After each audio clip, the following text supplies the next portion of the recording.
नेताजी का अपमान नहीं सहेगा हिंदुस्तान, ये है कांग्रेस का नारा।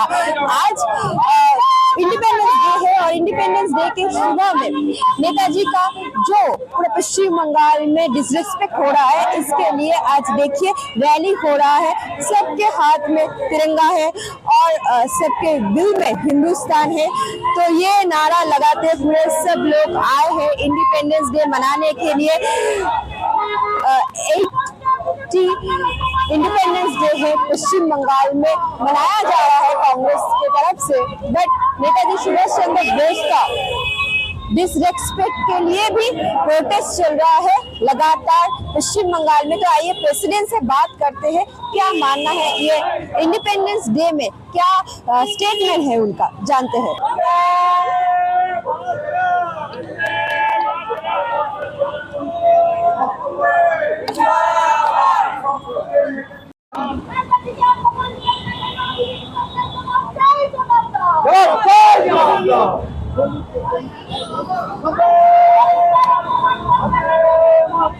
दादा, नेताजी सुभाष चंद्र बोस को लेकर पीएम नरेंद्र मोदी ने कुछ नहीं बोला।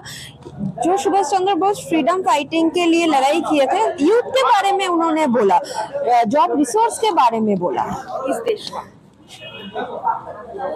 नरेंद्र मोदी जी स्वाधीनता इतिहास का तो जानता ही नहीं है ना। जो पार्टी का उन्होंने सदस्य बन के प्रधानमंत्री बने, वो पार्टी आज़ादी में कोई योगदान नहीं था, कोई कंट्रीब्यूशन नहीं है, तो उनका जानकारी ही नहीं है।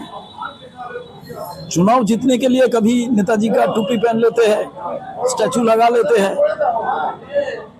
अंतर से जो श्रद्धा होता है, कोर ऑफ द हार्ट जो रिस्पेक्ट होता है, वो नहीं है।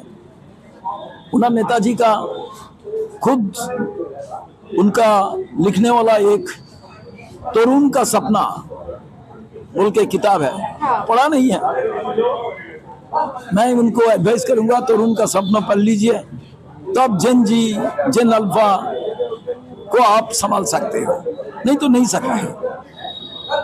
नेताजी का आजादी का कारण, जिसका कुर्बानी और खून का कारण और बलिदान का कारण आज लाल किला में उठ के हर साल भाषण दे रहे हो, ये लोग नहीं होता तो भाषण नहीं होता।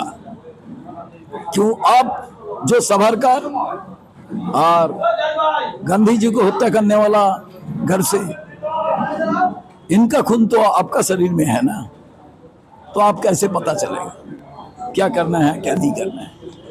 ये मेरा उम्मीद था जब उनका भाषण चल रहा था, इसलिए हम विरोध प्रदर्शन किया सड़क पर जुलूस निकाल के। भाजपा को कोई इतिहास मालूम नहीं है आजादी का, ये लोग दलाली किया है। वो दलाल जो करना चाहता है, संविधान बदल करना चाहता है, फ्लैग बदल करना चाहता है।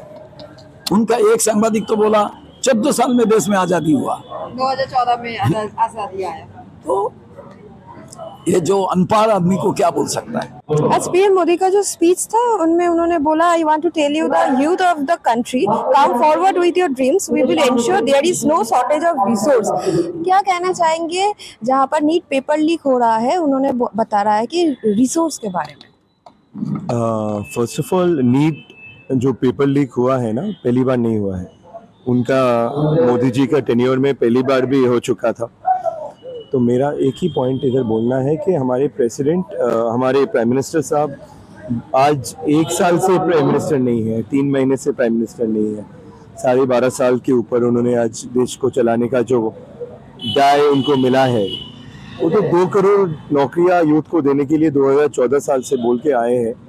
वो 2014 के जो यूथ थे, आज तो वो सीनियर सिटीजन के तरफ जाने लगेंगे। तो देखिए, वो प्राइम मिनिस्टर अपने स्पीच में, हम लोग जानते हैं मोदी जी बहुत अच्छे स्पीच देते हैं, इनका स्टाइल ही स्पीच देने का है, लेकिन इम्प्लीमेंटेशन कब होगा। इतना मैंने सुना कि उन्होंने एआई को लेके भी बहुत बात किया, बहुत फ्री ट्रेनिंग देगा, लेकिन ये सब होने वाला तो है नहीं। हमारे राहुल जी जो बोल रहे हैं, पूरा एजुकेशन सिस्टम इज मॉनिटाइज, जो उद्योगपति है सब है, ये पूरा सिस्टम ही बहुत पैसे के लिए सब कुछ मिल गया है। तो इसमें कुछ यूथ को कुछ फ्री में कुछ नहीं मिलने वाला है। हम लोग 12.5 साल से वही देखा है कि सिस्टम को चेंज करने के लिए कुछ सोचना पड़ेगा, और वो सोच अभी भाजपा और मोदी जी से नहीं होने वाला है, क्योंकि वो लोग सैचुरेट हो गए। उधर पे आपको देश को नौजवान को, देश के जेंजी को, देश के बुजुर्ग को भी सोचना चाहिए कि आपने 12.5 साल एक पूरा मेजोरिटी का गवर्नमेंट, इस बार एनडीए का मेजोरिटी का गवर्नमेंट दिए हैं आप उनको, तो आपको क्या सही में उनके रिटर्न में जो प्रोमिसेस हुआ वो मिला है क्या? आपको याद होगा डिमोनेटाइजेशन के टाइम उन्होंने बोला था कि बहुत पैसा, जो काला पैसा है वो वापस आ जाएगा, वो यूथ डेवलपमेंट लगेगा, लेकिन कुछ हुआ नहीं है। तो आज देश का इंडिपेंडेंस डे है, वो अपना काम किए हैं, वो स्पीच दिए हैं, बट हम लोग 12.5 साल से जो देख रहे हैं उसमें कोई आशा हम लोग देख नहीं रहे। दादा, पीएम का जो ये इंडिपेंडेंस डे में स्पीच था, तो मतलब नेताजी सुभाष चंद्र बोस को लेकर कोई बात नहीं हुआ।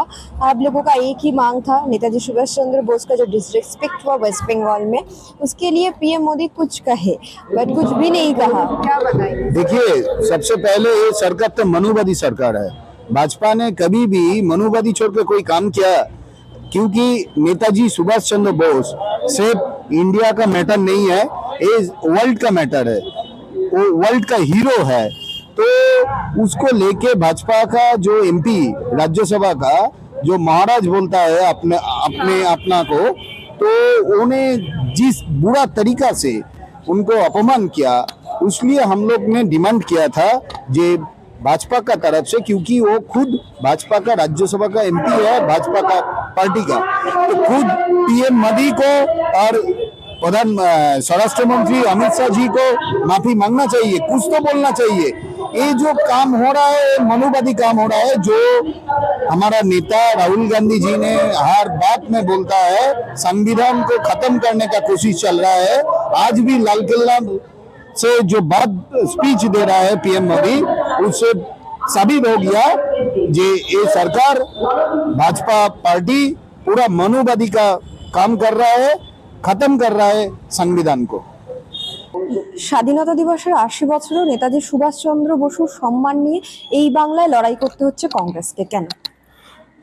প্রথমে 80তম স্বাধীনতা দিবসে ভারতবর্ষের সকল নাগরিককে আগে আন্তরিক শুভেচ্ছা অভিনন্দন জানাই। এরপরে আমি বলতে চাই যে আপনারা কিছুক্ষণ আগেই শুনলেন পশ্চিমবঙ্গ প্রদেশ কংগ্রেসের মাননীয় সভাপতি শ্রী শুভঙ্কর সরকার বললেন আজকে 80তম স্বাধীনতা দিবসে আজকে স্বাধীন ভারতে নাগরিক হিসাবেও আমরা যেন কোথাও একটা পরাধীনতার একটা বাতাবরণের মধ্যে রয়েছি। এই পরাধীনতা কেন?